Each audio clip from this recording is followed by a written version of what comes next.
မိုင်းဖုံးဆရာတော်ပွဲရှိနေရဆိုတော့အခုသွားတဲ့လမ်းကမိုင်းဖုံးဆရာတော်ဘုရားရှိတဲ့ဝိုင်းပုံသွားဝမ်ပုံသွားတဲ့လမ်းဆိုတော့မကားတွေရမ်းတက်ရမ်းတင်နေနော်အားတွေရမ်းတင်ပါရမ်းတင်နေပါတယ်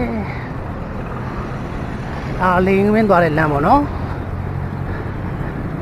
တချလေးလေရင်ဝင်းကိုသွားတဲ့လမ်းမှာမိုင်းဖုံးဆရာတော်ဘုရားကြီးရဲ့မွေးနေ့ပွဲရှိတာဆိုတော့မကားတွေတင်နေတယ်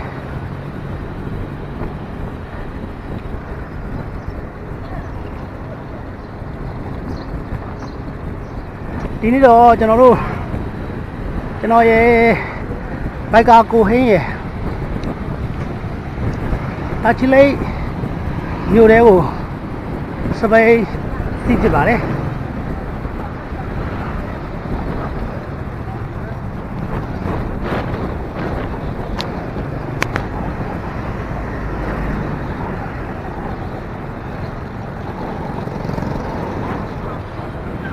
ရှေ့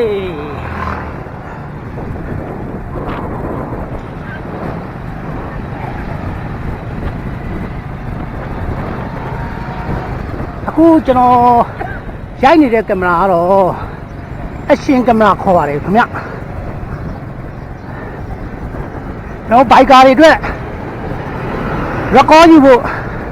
အကောင်းဆုံးကင်မရာလေးပေါ့ဗျာကျွန်တော်ဒီမှာမာယူရရှိနိုင်ပါတယ်ခင်ဗျာ